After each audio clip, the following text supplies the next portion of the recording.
All right, guys, so today we are going to be sauteing a boneless, skinless chicken breast. So I have a half a breast here. I'm going to preheat my saute pan, and I am going to go over about a medium-high heat.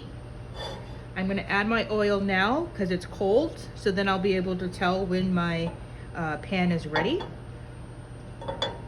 Right now you can see the oil is moving around the pan slowly, so that means my oil is still cold.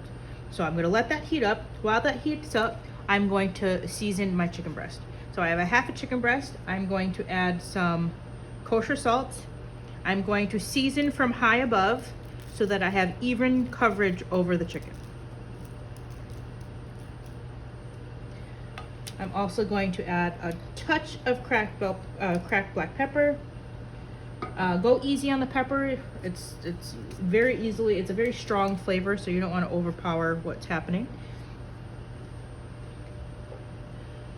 I have tongs so that I don't have to touch my raw chicken, so that I don't have to run it to wash my hands. Looking at my oil, it's starting to move around the pan more quickly. I'm starting to see some rippling happening. If I go to put my chicken in and there isn't a roaring applause by my pan, then I don't have to continue to put it in. You can take it back out. But it's more important to make sure that your pan is properly heated. So I can already hear that roaring applause. Yay, here we go. And I'm going to put it seasoned side down. I don't see any crazy smoke. I don't see my heat getting away from me. I am going to turn it down a scotch just so it doesn't get overwhelming. And I'm going to season the other side of my chicken. I'm going to again season from high above so we get even coverage. And I'll add a little bit of pepper. Now notice I didn't start moving my chicken at all, because that's when things start to stick. We're not using a non-stick pan. We're using a regular stainless steel pan. When food is ready to be flipped, it will release itself. Same goes with chicken, pork, beef, whatever. So if you go to move your chicken and you meet resistance from it, that means it's not ready. So I can already see the edges that I've been getting some really nice color. I can give it a little test, lift it. I think I can get a little bit more color, so I'm going to let it cook a little bit more. The flatter your chicken is, the faster it's going to cook. So a pound piece of chicken will cook much quicker than something that's a little thicker. So keep that in mind. You can also adjust your heat to that situation. So I'm going to flip my chicken because I've got some pretty nice color. We have nice golden brown edges. My pan is hot, but it's not overwhelming. I'm not overwhelmed by the amount of smoke coming off of it. It doesn't look like it's about to engulf in flames, so we know we're in a good spot.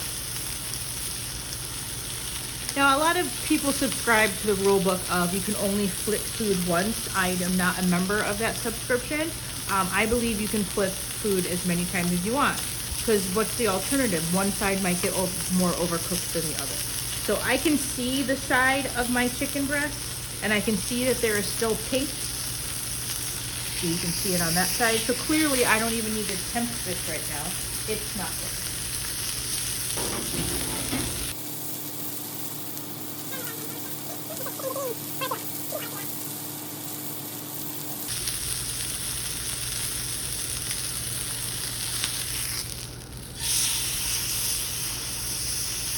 So I'm flipping it over again so that this bottom side doesn't go too far.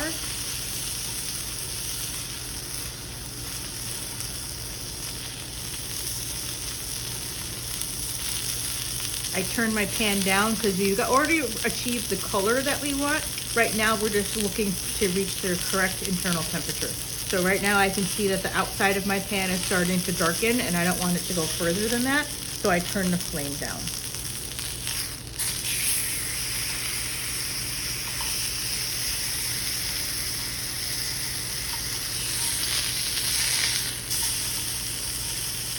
there's a lot of deliciousness happening in the pan. So you never want a pan to get too dark because you will lose the opportunity to make a pan sauce later on. So golden brown is delicious.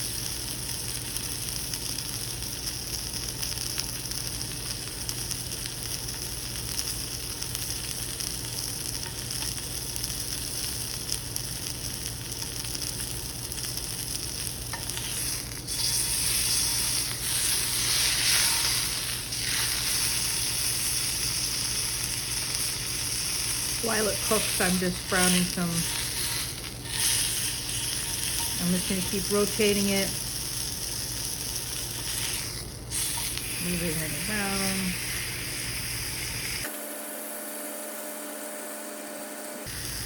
We can see that the edge of the chicken is now all opaque.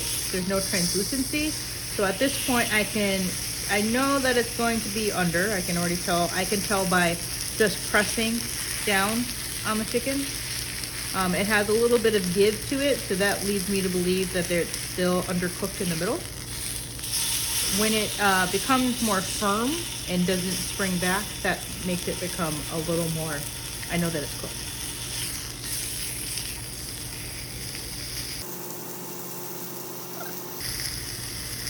All right, so I'm going to attempt to temp this piece of chicken. So we have our calibrated thermometers that we learned already. I'm going to pick up my chicken. I'm going to turn my pan off just so it doesn't continue to cook with nothing in it.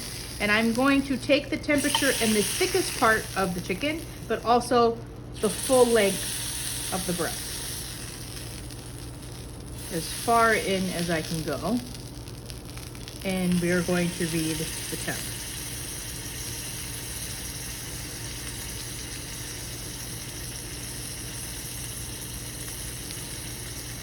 So right now we are reading just shy of 130, which is an indication it needs to cook a little more.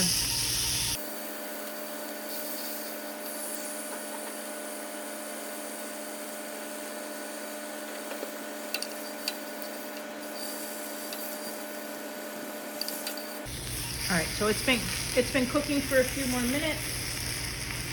Let's go ahead and take its temperature. I'm going to stick it in a different location. You don't want to do this too many times because you can see, as you can see, the juice starts to come out.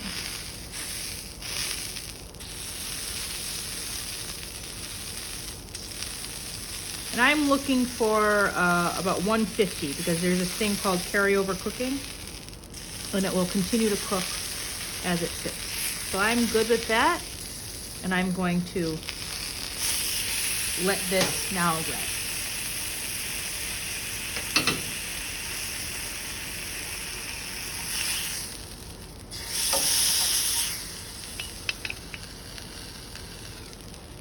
So this pan has what's called, anything residual on here, this is called fond, F-O-N-D.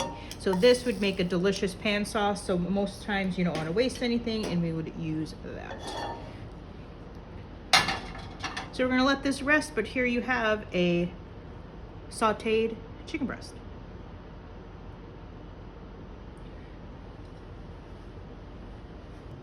So I pulled this chicken at 150 degrees and let it carry over, cook, and rest. And as you can see, we have a lot of moisture still retained inside the breast, but it's cooked thoroughly.